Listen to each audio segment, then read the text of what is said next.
Latifatul kullu jasad apa? Halusnya lagi itu. Latifatul rabbani. Sehingga tidak pernah mengenal Tuhan. Halus-halus terus. Tapi orang tidak pernah mau belajar bagaimana meletakkan satu keyakinan, padahal ayat itu sudah luar biasa.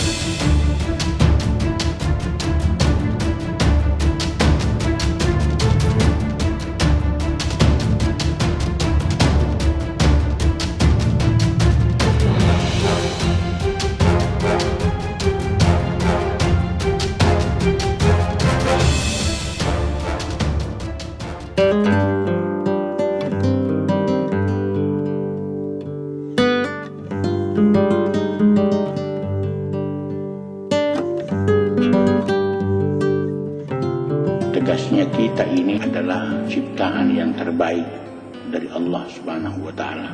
Kita adalah makhluk yang paling sempurna diciptakan oleh Allah Subhanahu wa Ta'ala.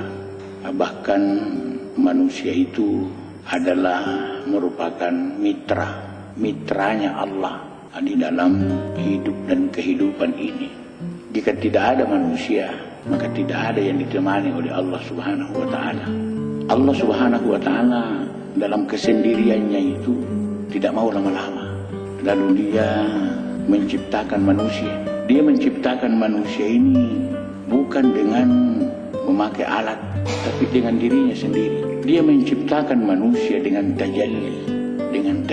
Tajalli itu tajalli memperlihatkan, menampakkan dirinya. Jadi penciptaan manusia ini tidak melalui proses kun fayakun. Itu kun fayakun itu belakangan. 3.500 tahun menurut riwayat setelah terciptanya manusia, baru ada kun fayakun di belakangnya. Jadi kita ini merupakan makhluk yang sangat disayang oleh Allah Subhanahu wa Ta'ala. Itulah sebabnya kenapa Allah begitu marah kalau hambanya ini tidak ma'rifah. Marah sekali Tuhan itu kalau tidak dimakrifati oleh hambanya, kalau tidak dikenal oleh hambanya. Karena hambanya ini berasal dari dirinya sendiri. Ya barangkali mungkin salah satu contoh yang paling dekat. Kalau kita ini melahirkan seseorang, lalu orang yang kita lahirkan itu tidak berusaha mengenal kita, malah berusaha menghindar kepada kita.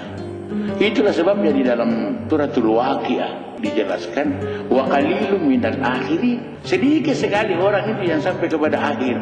Karena kebanyakan orang itu menghindar dari Allah Subhanahu wa Ta'ala. Coba lihat, dari 73 golongan itu, 73 firqah dalam Islam, cuma satu yang berusaha mengenal Allah.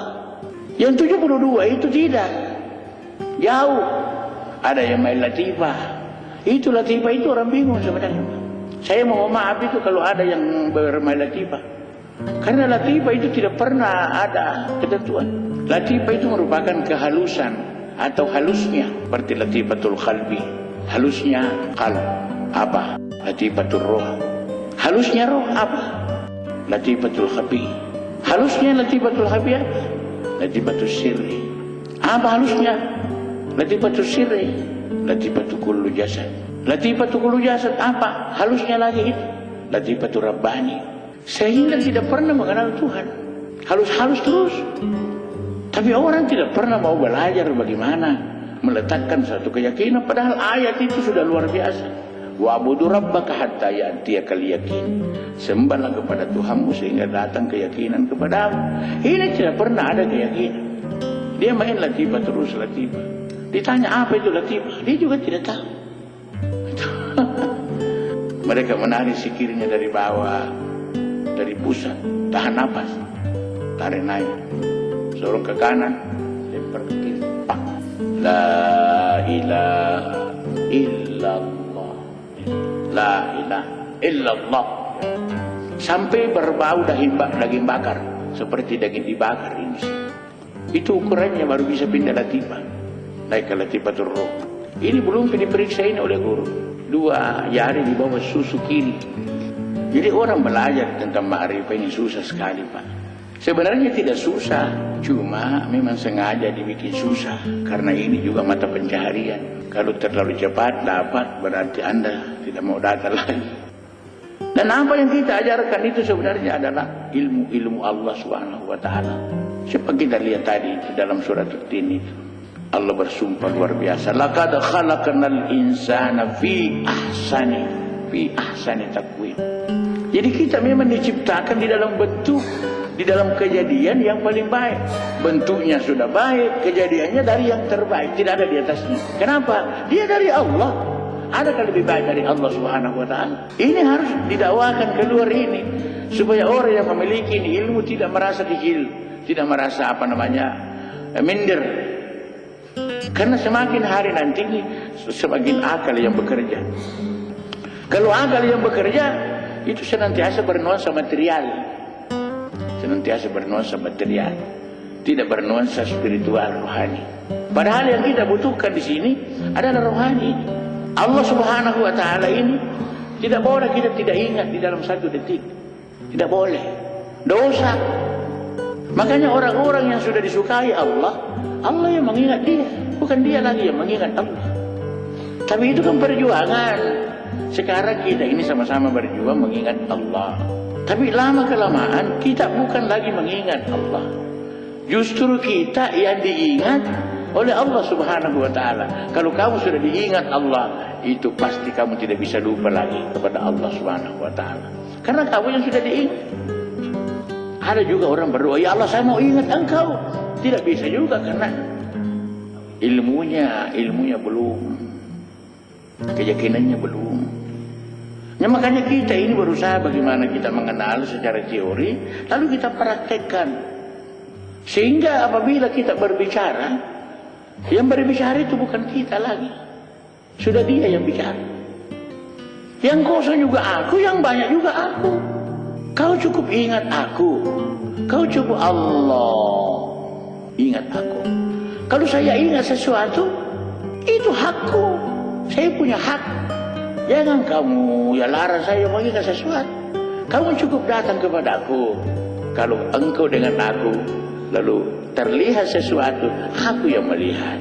Terdengar sesuatu, aku yang mendengar. Kamu bergerak naik turun, aku itu. Makanya komandonya itu Allah, Allah, Allah. Berarti kif ya Muhammad inna rabbaka yusalli. Itu supaya kamu tahu kenapa selalu Allah, Allah, Allah, Allah. Nah, kalau kamu tidak di situ berarti setiap kamu mengucapkan kata Allah tercatat dosa, dosa, dosa. Di sini tidak cerita pahala lagi. Makanya di situ falahu ajrun ghairu mamnun.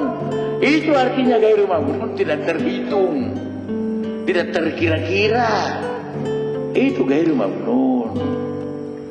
Karena dia tidak pernah hilang dari kita. Cuma kita yang selalu hilang dari dia. Kita tidak pernah ditinggalkan oleh Allah. Allah tidak pernah tinggalkan kita. Selalu ada sama kita. Cuma kita yang selalu tinggalkan. Buktinya kita tinggalkan Allah kalau kita lupa. Kalau kamu lupa Allah, pasti kamu tinggalkan Allah. Sementara Allah masih tetap berada. Karena kamu tidak bisa goyang kalau bukan ya, kau tidak bisa gerak kalau bukan geraknya Allah. Kamu tidak bisa melihat kalau bukan basarnya Allah. Kamu tidak bisa mendengar kalau bukan samanya Allah. Kamu tidak bisa bicara kalau bukan kalamnya Allah. Ini yang namanya tauhid ini sebenarnya. Banyak orang bisa cerita tentang tauhid tapi tidak bisa merinci seperti itu. Terutama bicara tentang salat ya. Bicara tentang salat itu luar biasa di situ. Lengkap itu. Itu ibadah yang paling lengkap. Tidak ada ibadah selengkap itu. Karena ada fi'liyahnya, ada qauliyahnya, ada qalbiyahnya. Semua ada. Di syariah, hakikah, tauhid. Bahkan lengkap tarikahnya juga. Syariah adalah geraknya tadi. Tarikah adalah bacanya. Hakikah adalah tujuannya lillahi ta'ala. Ma'rifah, ingatnya kepada Allah. Itu syariah, tarikah, hakikah, ma'rifah. Jadi 4 ini. Jadi kalau kita dalam kedudukan ma'rifah, berarti kita punya, tidak ada lagi pahalanya sembahyang itu. Tidak cerita pahala lagi kalau orang ma'rifah itu, Pak. Kalau ada orang cerita pahala, pasti kedudukannya syariat. Jadi melakukan ibadah ini tidak boleh dengan membabi buta. Dia harus punya ilmu. Kalau tidak ada ilmunya, tidak ada nol besar juga itu. Makanya kita ini merasa kasihan dengan orang-orang yang tidak mau menuntut ilmu. Kasihan sekali. Kadang-kadang sembahyang apa adanya saja. Jadi manusia ini karena kasih sayang Allah Subhanahu wa Ta'ala, dia diberikan kesempatan berhubungan langsung. Dan tidak ada makhluknya Allah itu yang bisa berhubungan langsung, tidak ada. Itu seperti Jibril kan tidak berhubungan langsung itu. Dia ada tempat tersendiri. Disitulah di sidra itu. Dia menerima firman-firman Allah Subhanahu wa Ta'ala. Andai kata bisa langsung, sudah langsung sama-sama dengan Rasulullah Sallallahu Alaihi Wasallam. Cuma karena tidak bisa, tidak ada malaikat yang bisa langsung. Ini rakibun atid, itu copot semua, Pak. Tidak bisa masuk. Karena dia ini kan ditempatkan saja. Sedangkan jasad Muhammad ini bukan tercipta dari tanah atau sperma, bukan, atau dari sari tanah. Itulah sebabnya bayang-bayang Muhammad di matahari tidak akan ada. Sampai beliau kembali ke rahmatullah tidak pernah ada orang menemukan ada bayangannya Rasulullah kena matahari. Nah, untuk melindungi itu bahwa manusia ini Muhammad ini manusia luar biasa, selalu ada awan di atasnya. Kalau ada awan kan tidak mungkin ada bayangan. Padahal biar ada matahari tidak ada bayangan. Karena Muhammad itu sudah berada pada ibunya sebelum bapaknya nikah dengan ibunya. Nah, itulah manusia, Pak. Itulah manusia. Itulah yang ahsan takwim. Nah, semua orang punya itu. Semua orang punya. Ke waktu roh Adam itu masuki Adam itu, semua malaikat pingsan itu karena keenakan. Nah, itulah manusia penciptanya itu, Pak. Memang surga itu. Adakah lebih tinggi dari cinta, Pak? Adakah lebih tinggi dari cinta? Cinta itu luar biasa. Tidak ada yang enak tanpa cinta, Pak. Makanya manusia itu sangat menyenangkan, Pak. Jadi kalau ada manusia yang tidak menyenangkan, berarti dia sudah keluar dari garis manusia itu.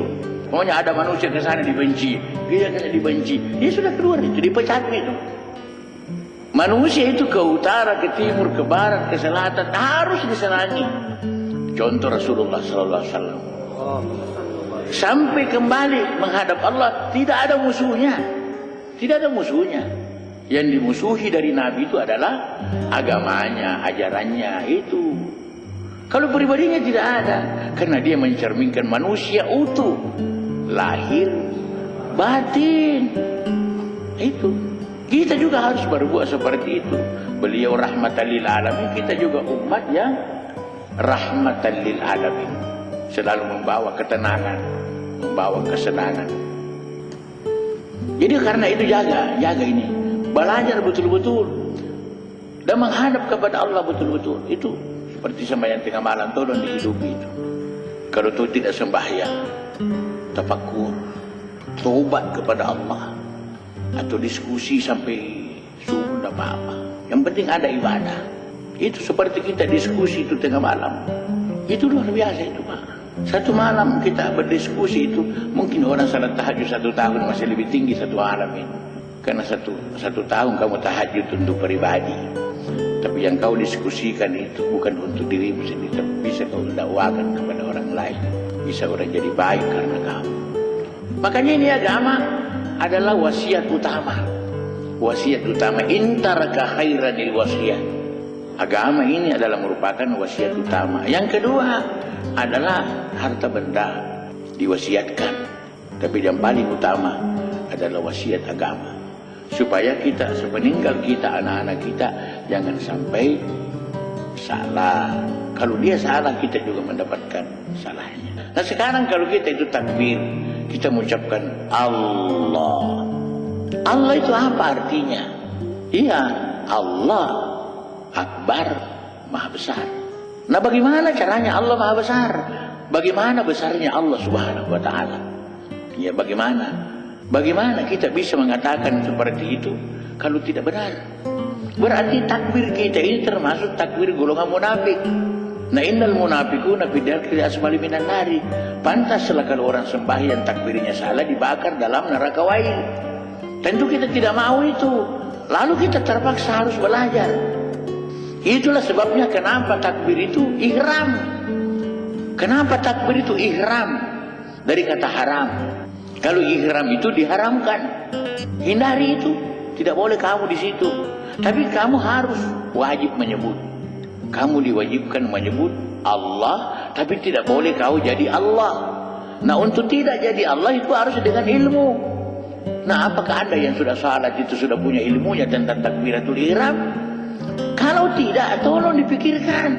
Jangan sampai saya kasih tahu, nanti jadi masalah. Ada yang pro, ada yang kontra. Kalau merasa berkepentingan, tolong mendatangi orang-orang tertentu. Kalau itu Allah, itu artinya anallah. Coba baca Taha 14. Innani anallah. Anallah itu kalau anaknya dihilangkan ganti satu alif, sama itu. Allah, aku Allah. Anallah juga, aku Allah. Jadi anallah itu tulisannya begini, anallah. Tidak ada alifnya. Dihilangkan anaknya, diambil alifnya, sama anak artinya. Nah, itu anallah, aku Allah. Apa betul kamu Allah? Bukan, saya hamba Allah. Nah, bagaimana kau lepas dari ihram ini? Kalau kamu tidak punya ilmu, berarti sembahyangmu itu akan jadi neraka. Coba lihat itu dalam surat Al-Maun. Fawailul lil musallin, fawailul lil musallin. Maka neraka wail al-musallin itu bagi orang yang salat. Jadi jalan keluarnya ini kau mengatakan tapi bukan kau yang memiliki. Itulah takbiratul ihram. 20 takbir tadi kita salat Isya, tambah 1 takbiratul ihram 21. Satu saja Allah minta, 20 ini kalau kau tidak bisa ingat Allah, sudahlah. Saya ampuni dosamu. 1, berikan aku itu kaplingku, itu tidak boleh kau pakai. Itu kursiku, tidak boleh kau duduk di situ. Jadi Allah, aku Allah. Siapa yang bilang begitu? Allah sendiri. Kenapa? Saya tidak ingat sesuatu, hanya ingat Allah. Maka itulah Allah. Begitu. Jadi sama dengan Iyaka na'budu. Itu damirnya di situ. Iyaka itu seakan-akan kita begini, berdempet begini. Iyaka. Andai kata itu Allah wujudnya seperti kita, maka kita dempet dada kayak ini. Iyaka na'budu wa iyaka nasta'in. Atau saling berpelukan begini. Iyaka. Itu. Nah, bagaimana dengan Allah? Iyaka. Harus ke sana. Bagaimana? Ingat saja. Iyaka na'budu wa iyaka nasta'in. Jadi di dalam salat ini betul-betul terjadi liqa Allah. Kan itu yang ditawarkan oleh Allah. Faman kana yarju liqa Allah falyamal amalan salihah wa la yusyrik bi ibadati rabbih ahada. Jadi orang yang sembahyang itu kemungkinannya musyrik besar sekali. Kalau tidak, ayat ini tidak turun. Itu rahasianya. Berarti tidak, orang salat itu ada kemungkinan musyrik di dalam sembahyang. Kalau dia sudah berpikir dalam sembahyang, kan sudah musyrik. Padahal ini sembahyang itu pertemuan dengan Allah. Kamu mesti ketemu. Itulah mi'raj sebenarnya. Nah, mi'raj. Jadi mi'raj itu beberapa tempat. Takbiratul ihram, iyaka na'budu, asyhadu an la ilaha illallah. Nanti baru turun mi'raj, assalamualaikum warahmatullah. Coba lihat perjalanan mi'raj itu. Syariah, Makkah, Baitul Maqdis. Hakikat, Baitul Maqdis, Sidratul Tauhid. Sidratul Muntaha, Alamul Jabarut.